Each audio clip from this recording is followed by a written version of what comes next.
Halo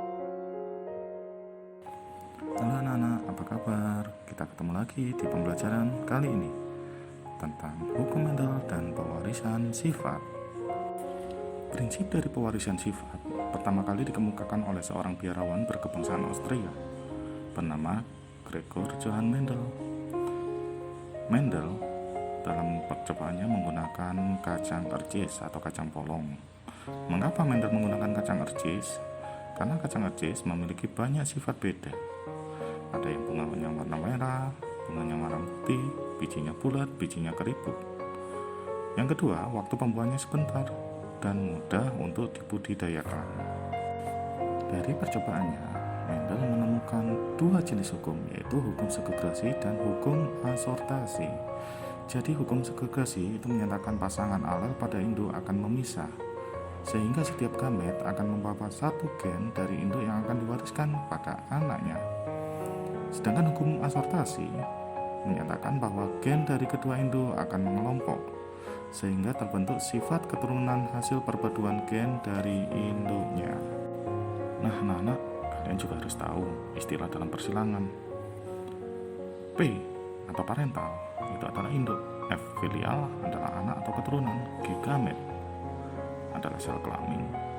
Genotif itu adalah sifat yang tidak tampak, disimbolkan dengan huruf, sedangkan fenotip adalah sifat yang tampak. Misalnya adalah bunga warna merah, merah muda, pohonnya tinggi, bijinya bulat, dan sebagainya. Homozigot itu adalah pasangan alel yang sejenis, misalnya adalah M besar, H besar, H besar, M kecil, H kecil, H kecil, dan lain-lain. Sedangkan heterozigot adalah pasangan alel yang tidak sejenis, misalnya adalah H besar, H kecil, K besar, K kecil, M besar, M kecil, dan lain-lain. Agar kita mengerti dan memahami istilah persilangan, lebih baik kita langsung masuk yuk ke persilangan itu sendiri. Yang pertama adalah persilangan monohibrid. Persilangan monohibrid adalah persilangan antara dua individu dari spesies yang sama dengan satu sifat beda. Persilangan monohibrid itu sendiri dibedakan menjadi dua. Yang pertama adalah persilangan monohibrid dominan, artinya sifat dominansi yang muncul secara penuh. Dan yang kedua adalah intermediate, sifat dominansi yang tidak muncul secara penuh. Baik anak-anak, kita masuk ke persilangan monohibrid dominan. Nih, saya beri contoh soal. Disimak ya, berikut ini soalnya. Bunga mawar berwarna merah, M besar, disilangkan dengan bunga mawar berwarna putih, M kecil, Jika keturunan pertama atau F1 semuanya berwarna merah, tentukan perbandingan genotif dan fenotif pada keturunan keduanya. Nah, kalian simak tuh di bawah. P1-nya atau parental yang pertama, kita silangkan M besar dengan M kecil. Maka didapatkan gamet M besar dan M kecil, sehingga keturunan pertama akan memiliki sifat M besar, M kecil yang 100% berwarna merah. Untuk parental yang kedua, kita silangkan sesamanya. M besar, M kecil, kita silangkan dengan M besar, M kecil, sehingga didapatkan gamet M besar dan M kecil yang disilangkan dengan M besar dan M kecil. Ya, masing-masing kita masukkan ke dalam tabel sebagai berikut. Maka dari tabel tersebut, kita dapatkan bahwa rasio fenotif untuk F2 warna merah itu ada 3 dan warna putih ada 1. Dari mana warna merah? Pokok yang ada M besar itu akan menjadi bunga berwarna merah, sedangkan yang tidak ada M besarnya akan berwarna putih. Sedangkan rasio genetif untuk F2 adalah M besar jumlahnya 1, M besar M kecil jumlahnya 2, dan M kecil jumlahnya 1. Bisa dipahami ya anak-anak? Terus bagaimana nih dengan persilangan monohibrid intermediate? Nih, saya beri soal. Bunga pukul 4 berwarna merah, M besar, disilangkan dengan bunga pukul 4 berwarna putih, M kecil. Ternyata keturunan pertamanya, anaknya tuh semuanya berwarna merah muda atau M besar, M kecil. Tentukan perbandingan fenotif dan genotif pada keturunan keduanya. Baik, bisa kalian simak tuh. Di P1, M besar, disilangkan dengan M kecil. Gametnya kita dapatkan bahwa M besar dan M kecil, sehingga F1-nya akan mendapatkan M besar, M kecil. Tapi ini beda loh dengan yang dominan tadi. Jika dominan tadi berwarna merah, maka untuk yang intermediate, keturunan pertamanya akan berwarna merah muda. Nah, dari keturunan pertama tadi kita silakan sesamanya. Kita dapatkan gamet M besar dan M kecil yang kita silakan sesamanya dan masukkan ke dalam tabel, sehingga didapatkan tabel sebagai berikut. Oke, dari tabel yang ada tersebut bisa kita masukkan atau bisa kita peroleh rasio fenotipnya. Bunga yang berwarna merah atau M besar itu jumlahnya 1. Merah mudanya ada 2, sedangkan putihnya ada 1.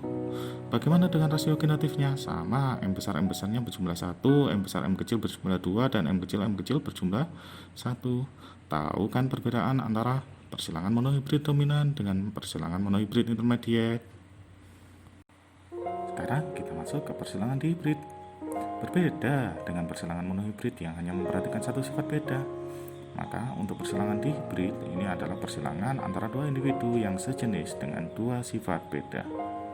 Ciri-ciri persilangan dihibrid: 1. Persilangannya dengan memperhatikan dua sifat beda. Jumlah gamet yang terbentuk pada setiap individu adalah 4. Fenotip individu ditentukan oleh dua macam sifat genetik dan dijumpai maksimum 16 variasi genotip pada F2-nya. Nah, apabila kalian ingin mengetahui sifat kontras yang dimiliki oleh kacang ercis, nih saya sampaikan tabel yang berisi bentuk biji, warna biji, bentuk polong, warna bunga, dan panjang batangnya. Disimak ya tabel berikut, dipelajari dan pahami.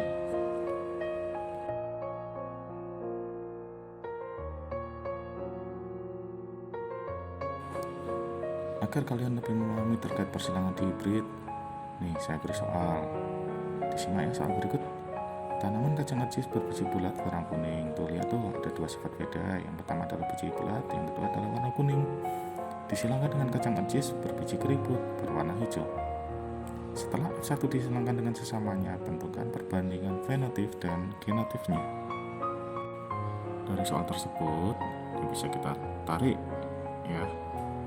Untuk parental pertama, ini kita dapatkan B besar, K besar. Kita silangkan dengan B kecil, K kecil. Sehingga gametnya bisa kita dapatkan B besar, K besar, dan B kecil, K kecil.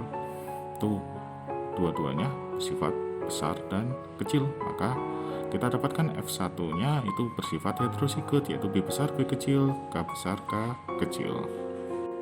Setelah kita dapatkan F1, maka kita silangkan sesamanya untuk menjadi B2, yaitu B besar, B kecil, K besar, K kecil.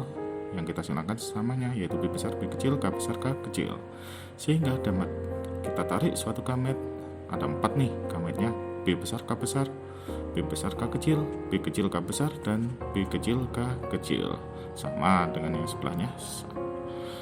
Dari gamet-gamet tersebut kita masukkan ke dalam tabel yang ada di bawah, sehingga kita dapatkan rasio genotip dan fenotip seperti tabel yang ada di sebelahnya. Untuk genotipnya seperti tersebut dan fenotipnya kita dapatkan bulat kuning berjumlah 9, bulat hijau berjumlah 3, keriput kuning berjumlah 3, keriput hijau berjumlah 1, sehingga rasio fenotipnya adalah 9:3:3:1. Oke, terima kasih kalian telah menyimak seluruh video pembelajaran kali ini. Semoga semua materi yang saya tampilkan di video pembelajaran ini bisa kalian serap, bisa kalian terima, bisa kalian pahami dengan baik. Sukses selalu.